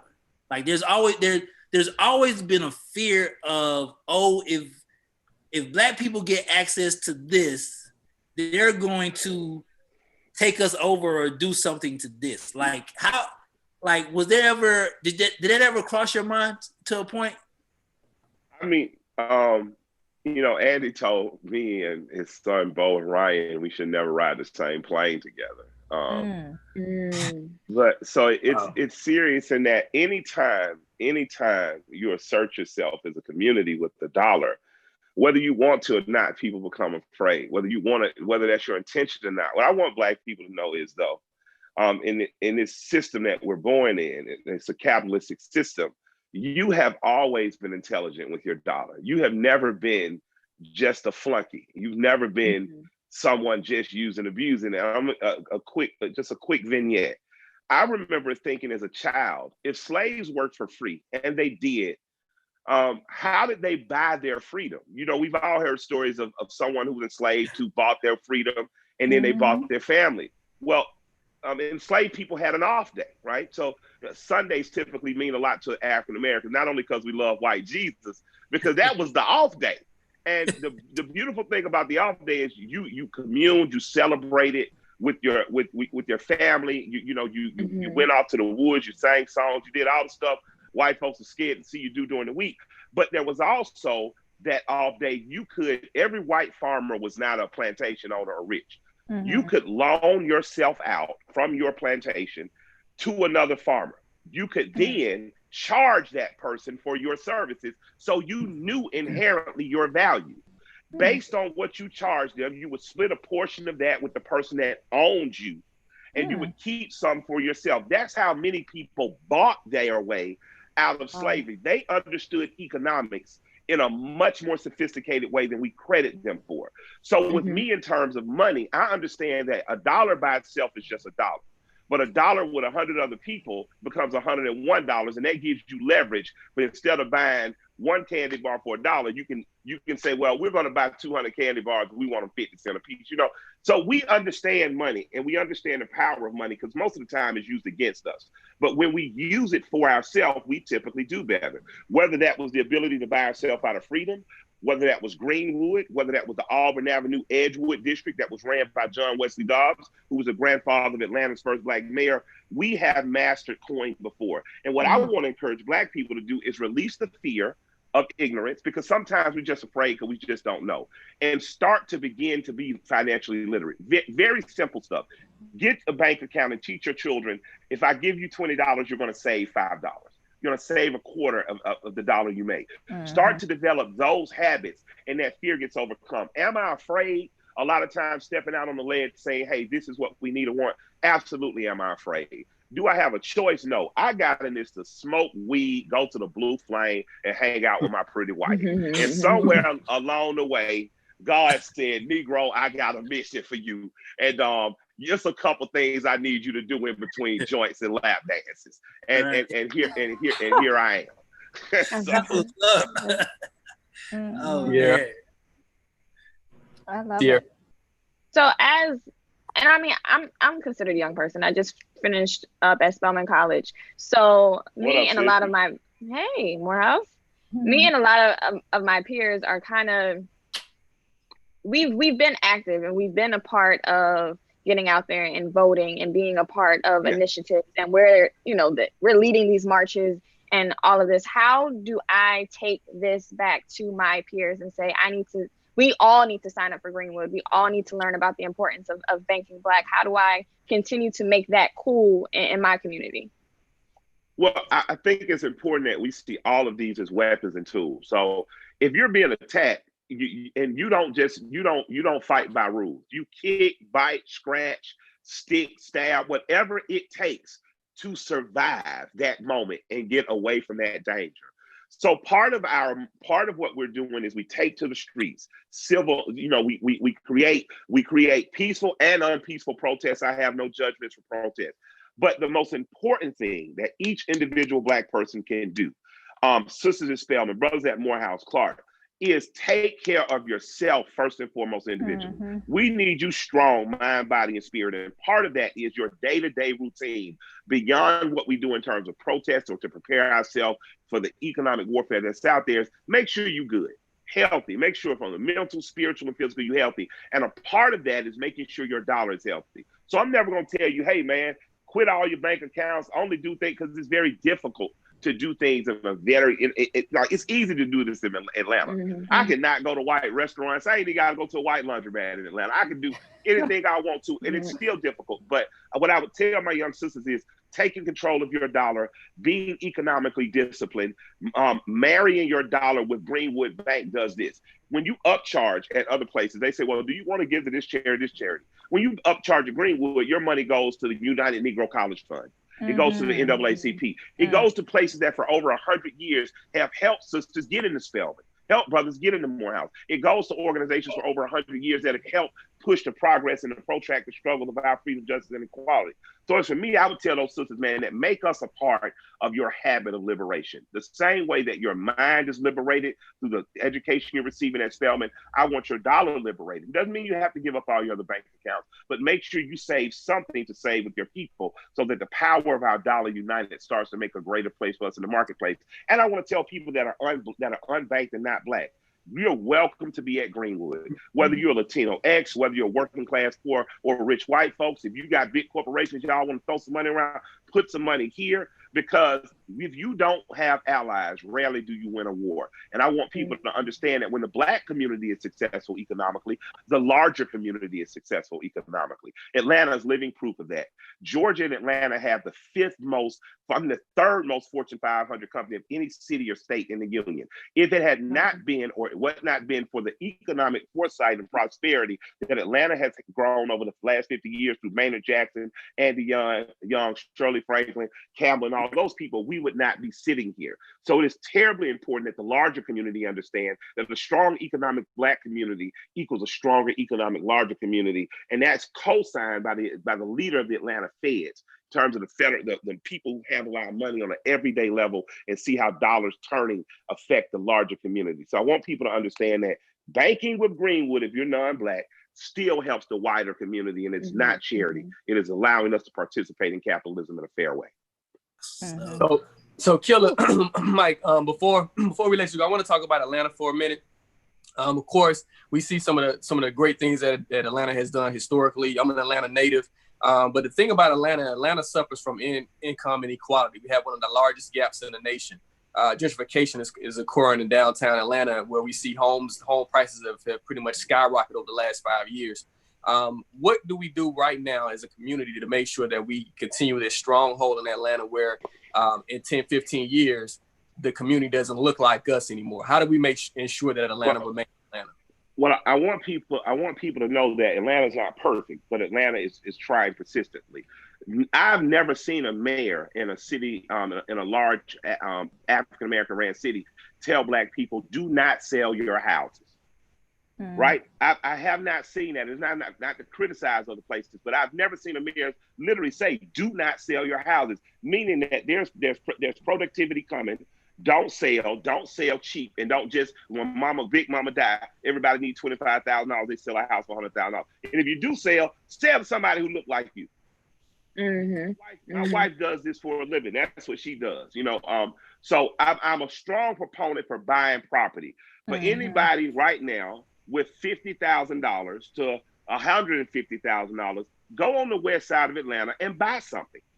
You the first house my wife and I bought, man, I was on my tail. We got about an influx of $50,000, $60,000 in from royalties. We took $40,000 of that money. We bought our first rental property. We didn't know what in the hell we were doing. It took us about 1.5 years to get that property together. We got that property together. That house is paid for itself twice over, and the value has skyrocketed from $40,000 to $120,000. And she specifically builds homes up the coast so that people who were formerly with HUD and housing projects or apartments, their children can grow up in a home. And they can grow up in a home where it's affordable. And it's an all brick home. It's over now. It's just a beautiful home. So that put us on the pathway to, why am I searching to leave my community for investments, and my community is being invested in? I'd like to say my grandfather taught me that the world does not stay the same. My grandfather told me when whites lived on Bankhead, how white flight happened. My grandfather explained to me how the Collier Heights was a planned community, the community that I grew up in. Those Black folks didn't want to live next to no white folks. They went and bought at a 30% markup. They bought their neighborhood, ushered the people out, and then they gentrified. So gentrification don't just work with chocolate versus vanilla. Understand that your dollar united, you can gentrify anything you want to. So what I'm really proud to see is Blacks of means moving back on the west side. And I want to give you this. When people say Atlanta's has some of the largest inequality in the nation in terms of economic inequality, Atlanta's a chocolate version of America. America does not do a very good job in terms of addressing income inequality. We need to do a better job. That's why I supported the old Jewish guy for president. I like Bernie Sanders in terms of trying to solve some of those issues for the worker class, right? Atlanta, because it is a capitalistic city, because it is a chocolate version of America, has made some of the same missteps. But I would argue that Atlanta has done a great job at allowing Blacks an opportunity where other cities have not. So I don't want people on the other side to hear, man, it's the greatest income inequality and get depressed. No, I'm from a working class community. My grandparents drove dump trucks and were a nurse. So if I can become who I have become through appreciating education at Collier Heights Elementary and Frederick Douglass High School in Morehouse, if I can become who I can become at sacrificing not having some of the things I wanted at 20 and waiting till I could afford them at 30, and not having some of the things I wanted at 30 and waiting till I could afford them at 40, if I didn't have that self-discipline, I wouldn't be here. And lastly, I'm gonna tell you what Mr. John told me. He owns a business a few doors down from a space I rent. I rent a space with one of my shops. And I've been trying to buy this building forever from this white man. I'm like, hey, man, just what do you want? You want $1 million? Let me buy this building from you. And he says, man, no, I'm holding this building as a legacy for my children. It's the only one I own solely. So I'm going to keep it. Now, contrast it with Mr. John's story. He says, Mike, one day people are going to come here and they're going to tell you that white people stole all this from under us. They took it. And I want you to, when they say that, to tell them that that's a lie. What happened was the people that own these businesses and own these businesses in these buildings, when their children came of age and they were gone, when their children, they sold these buildings and they sold them for cheap because they didn't appreciate what was bought. Now, what I'm saying in that is, on one hand, I have a white man who refuses to sell me the building, not from a mean place. He's just like, no matter how much money I bought from him, he's like, I'm holding on to this for my sons and my children. And on the other hand, we have children of people whose parents had been economically wise in trying to save something for them. We have those people who have sold and have, in effect, let a legacy go because they didn't understand that I'm not just picking up $500,000 or $1 million. I'm actually selling out a legacy. After me and my wife was told that story, me and my wife sat down with our lawyers and wrapped everything up in a trust so our dumbass children can't sell shit. All right, you understand what I'm saying? No, absolutely. That's what my uncle did. My children, and they couldn't sell a goddamn car without our permission. So I want to tell Black people that do have moderate success or whatever level of success, sit down with your lawyer, sit down with, like, find out who done had a good lawyer, look them up and say, I want to do things like put my stuff in a trust. I want to make sure my children, Allen Iverson's team is brilliant. He got $50 million. He can't pick up, he's 50 years old. That is, his wife and team are brilliant. You know what I'm saying? My wife don't even let me see some of my checks. They just get put in a drawer, they get deposited, and I get told about them a year later. You know you got $100,000 check. No, I didn't know that. When did it come? I'm not going to tell you. So women out there, read Proverbs 31:10-31. And when you married to a man, help him understand his need to conserve. When grandpa or grandma dies, don't be in a rush to sell the properties that my grandparents own. My sisters live in today, and they're growing exponentially because they're right on the West Side. So I want to encourage Black people to invest in the West Side. I want to encourage Black people to live in the West Side. I want to encourage Black people to buy commercial buildings in Atlanta, because Atlanta is one of the places you still can. And if you can't afford Atlanta, go over to Birmingham. It's 2 hours away. You could, Shayna and I spent $250,000 on an 8 or 10 unit property. In Birmingham, we could pick up a 20 unit property for the same amount. Rent rates are lower, but I'm gonna own my property 30 years. I'm not trying to flip a property and sell it. The properties we acquire, we're in it. You're gonna see us the next 30, 40 years. You know, by the time my children get our property, they're going to be well trained and they're going to be out the wheel. I love it. Yes, definitely appreciate that. And you spoke to creating trust. I think that's very important for our community to understand. I'm from San Francisco. When my grandfather passed, he owned his house outright. We have a large family. Half of the family wanted to sell, half of the family wanted to keep it. My uncle was smart enough to go to a lawyer, get a trust, lock the whole house up. Nobody can sell, and we still own it today. Absolutely. Absolutely. Airbnb will make you a lot more money over a 20-year run than that one-time sale. And then it'd be so many people selling. By the time y'all get that little money, it's only a few thousand for each of you, you know? So I just want to encourage people, man, and I used to hate to hear my grandparents say it, save your money. Save your money. You don't need everything you want when you want it. And the older I get, the more I realize those people were wise. I understand that. Absolutely. Kill Mike. Hey, man. Wow. Thank you. We appreciate you, Mike. Come on back. Absolutely, I will. Make your home here, and definitely need to run for Black history so we can create this Black Constitution. We need a Black Constitution, brother. Let's move forward. Thank you, man. And before we get the Black Constitution, let's make sure we make the white law enforcement and the white government make sure they honor our full Bill of Rights and what was promised to us by the United States Constitution. Black people, don't give up any right before you've had the ability to use it. And people who know me know I'm talking specifically about the Second Amendment. And let's work like hell to get that 13th Amendment overturned so that, and I don't mean overturned, ratified in that it does not allow for slavery at all. So let's keep working. Let's keep working. Let's keep working. I love and respect you all. All right. Thank you. All right, guys. Got some knowledge today. Come through. Like going out in March and AR, damn. Let's go. Tiara, let's go. Let's go down. Let's go. I'm ready to buy. I'm calling a whole AUC right now. Right. I'm ready to buy and hold, y'all. So if y'all got property out there and y'all was like, well, I'm gonna flip this, we holding everything. So if y'all listening, we holding everything. Get out there and buy. Go back our communities. Yes. Yeah, Killer definitely came through with some knowledge. He always dropping knowledge, giving people the the real of what's happening. And I think it's good that to coming from somebody of his, from his age group, that he can speak to the younger generation about the importance of saving, the importance of investing, and the importance of holding on. Because he's right, man. Atlanta 10 years ago, you could buy a home for like 30, 40,000. Those same houses are like 100 to 200 easily. Yeah. Like, so, it's important to like invest in property. I heard a story yesterday about Dirk. He put out a quote. He's saying he buys his woman property instead of Birkin bags. So it's like Little Dirk. Everybody's Little Dirk. He's a yeah. But yeah, I mean, it's just, it's this whole thing. I think it's, if everyone is taking time to have this conversation about Birkins, it's important for us to have that same conversation about property and how do we, start it. Yeah. Absolutely. Yeah, and I also like the way that he big up the Black woman, the wife, Proverbs 10-31. Make sure y'all get y'all a wife of substance that can hold y'all down and make sure that you guys are building a legacy together. Not wanting to go out and buy a Birkin bag, but maybe, baby, let's go out and get this building. Let's go out and get that building. Let's go out and get not a 10 unit, but let's go out and get a 20 unit. They on 20 units. That's all I'm saying. They still make those. Goals. Oh, you know what I'm saying? Like, that's what your relationship should be about. Not talk about, baby, how can I add to their legacy? The Hermes family, the Birkin family, whoever makes and creates those. How can I add to that? No, baby, how we adding to our legacy? What are we doing? Right. What are we putting into our legacy that we're leaving our children?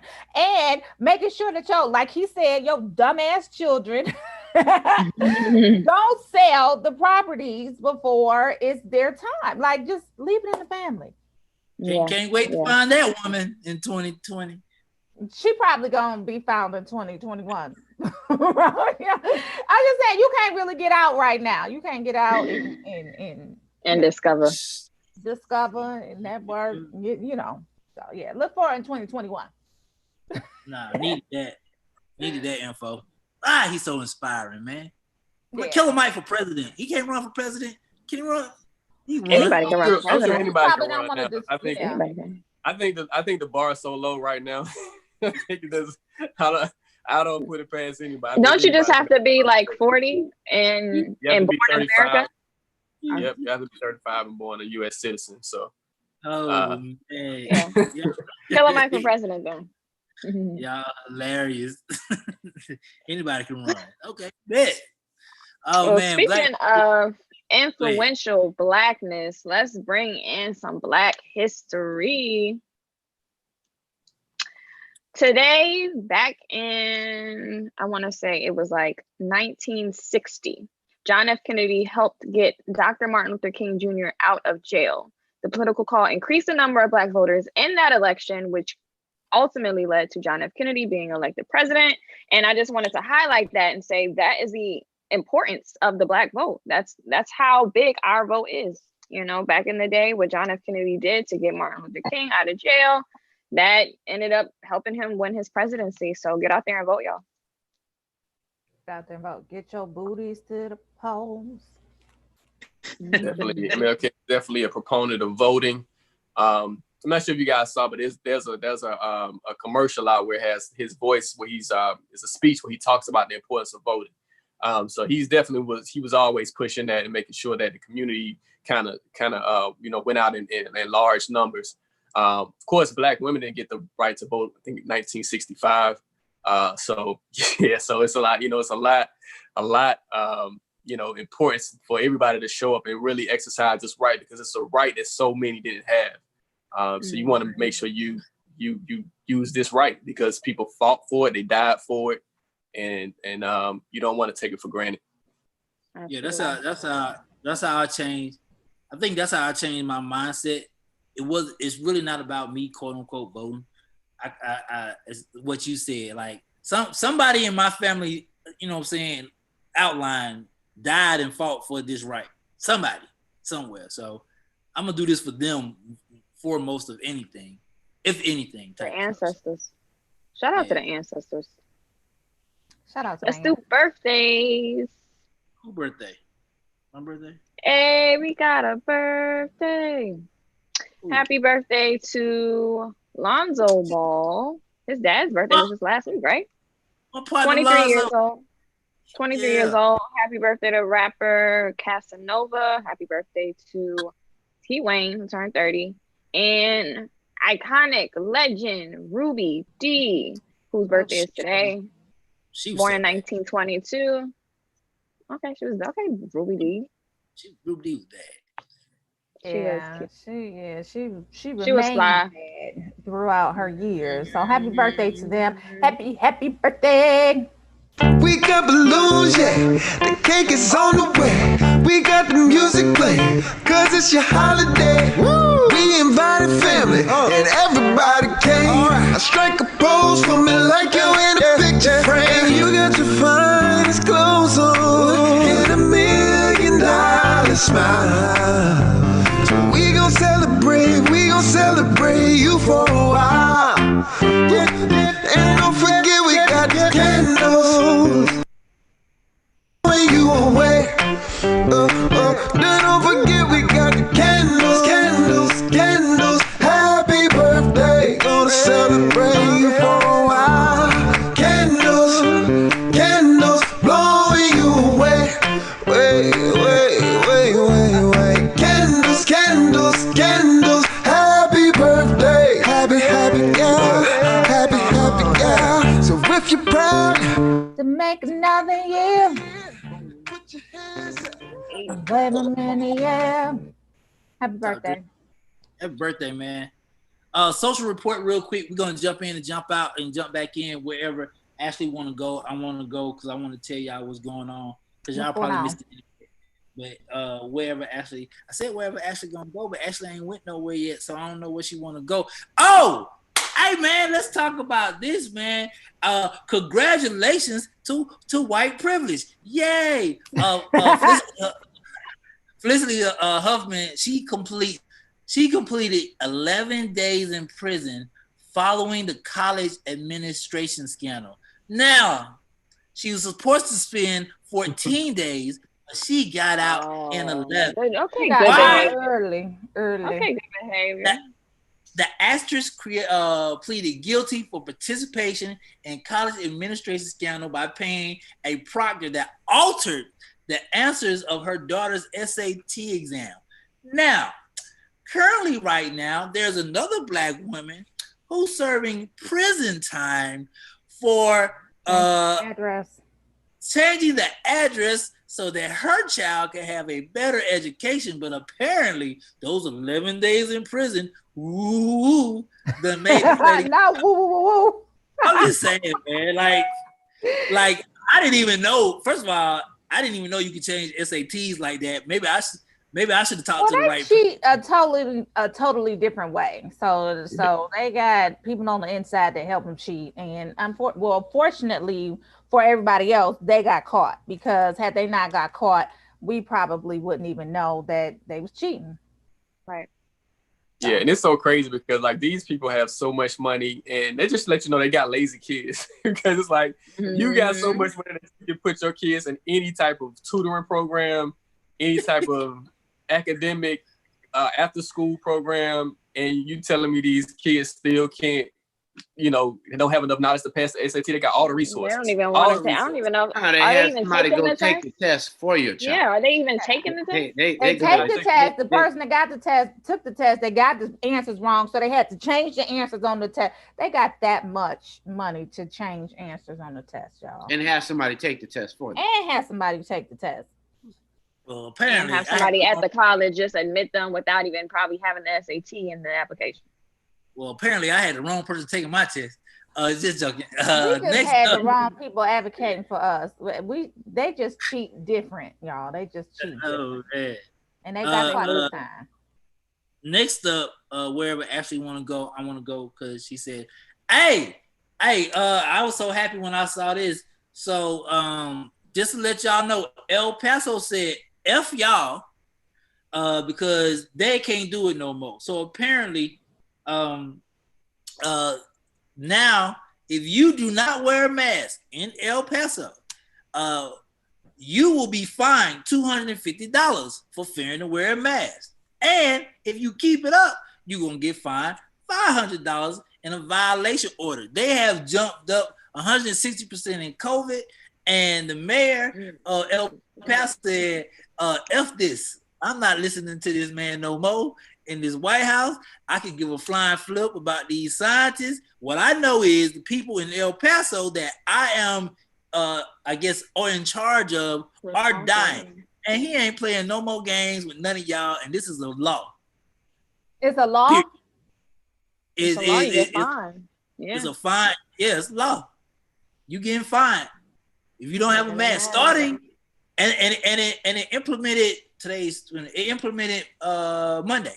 I mean, rise of 160%. You do kind of have to take those drastic measures. You can't overwhelm those hospitals like that, especially when El Paso it's not really a high income area. They don't have the efficiency to take on a whole bunch of COVID cases like that. Right. So y'all. So where's the outrage for that mayor? And you know, are they also like coming up with plots to try to kidnap them and all, like? Because y'all know in Michigan, they came up with a plot to kidnap the governor because she was trying to enforce those same rules. So I'm just saying. It gotta get to a point. You know what? And I applaud their mayor for this. Because at some point in time, you gotta have a reality check with yourself. And if my city is up 160% and they listening to this fool tell us what ain't working or what we don't have to do, hey man. I can't listen to you. I gotta save people's lives now. So obviously I was being facetious, but I do want to know about y'all mayor in Atlanta. So remember when the president came and I think was it the president and she fined him for, so whatever happened with that?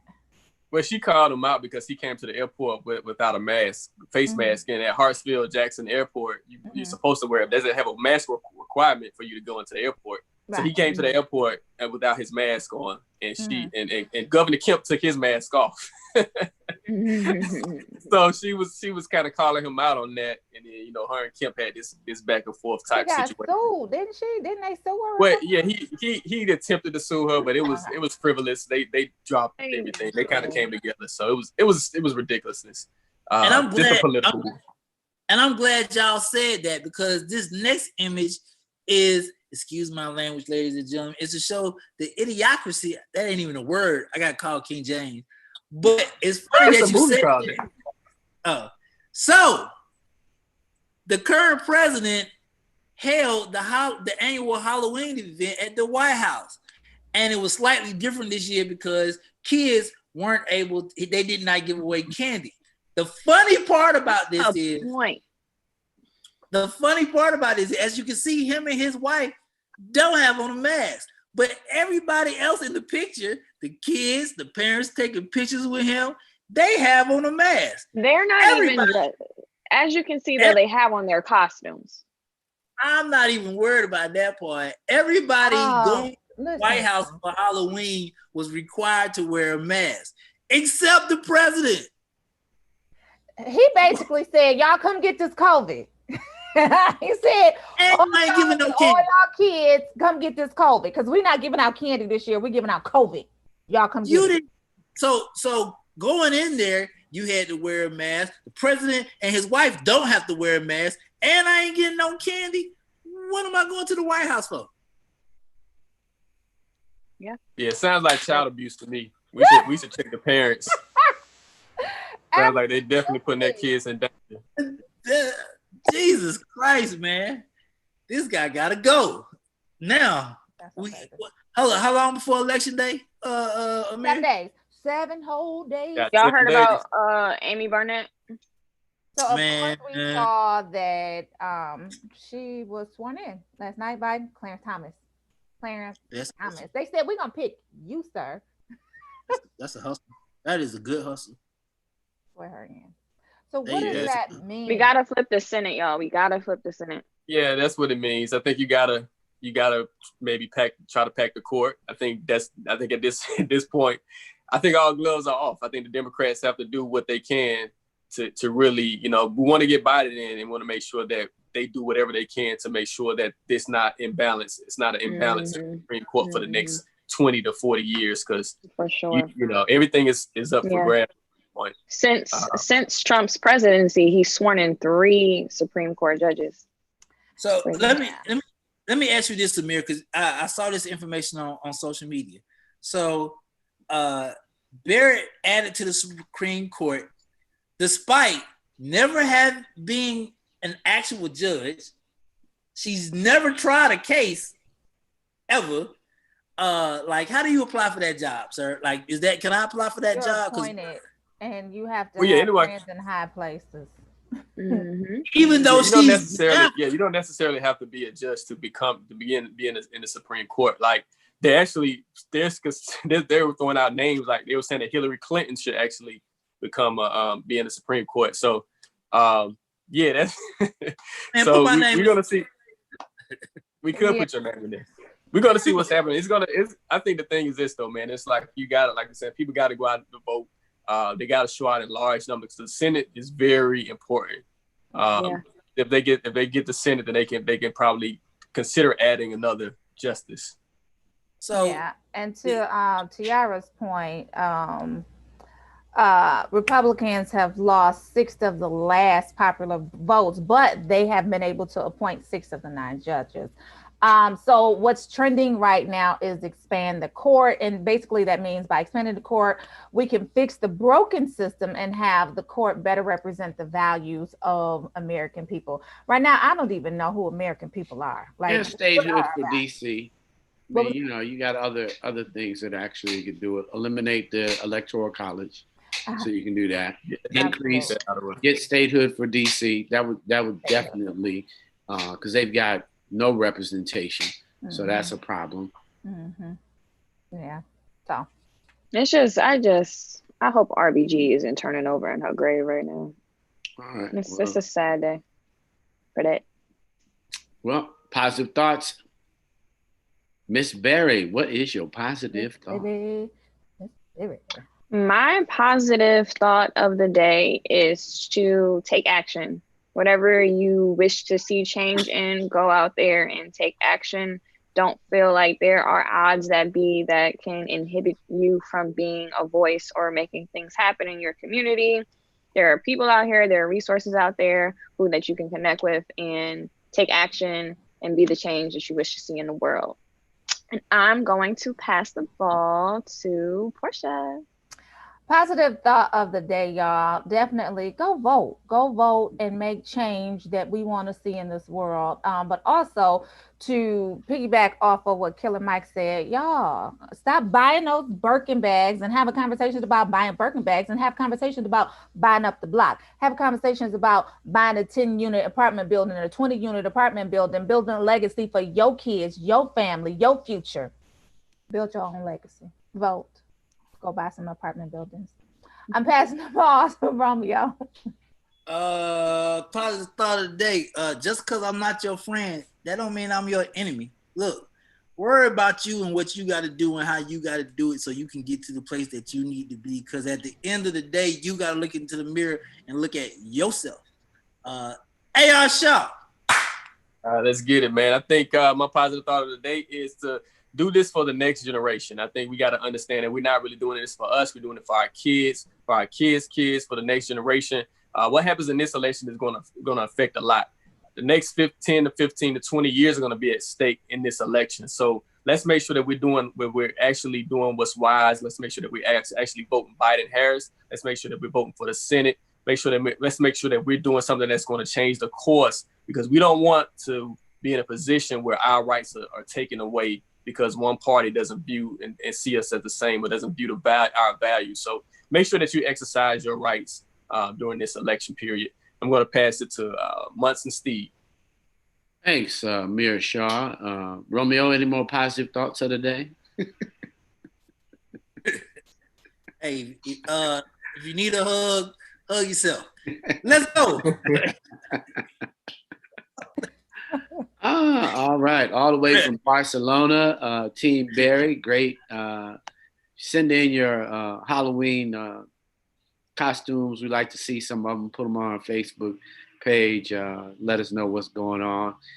We got to celebrate Amir Shaw. He's moving on. Got a bestseller going on, and we want to celebrate him on Friday. So we're looking forward to that. And, of course, to Princess. Princess Tiana, hey y'all, hey. Tiana from Detroit. So we're gonna figure out what Romeo is gonna come back with tomorrow. He's gonna have another costume for us, so we can figure out what he's gonna be. AR Friday has to come as some intellectual, maybe Malcolm X is something really strong. As we look forward and are proud of him as he continues to serve and love his community and be the rising star, a great alumnus from Rolling Out. So for all the love that we have for AR, Romeo International, love yourself, community. Let's love ourselves by taking the action that will take the entire community forward. Remember that you represent the future of our community, so we're counting on all of you. It's in you. Success runs in our race, and we are a powerful community when we unite together to work toward a better good. So, Thoughtful Tuesdays? Yeah. Today's Tuesday.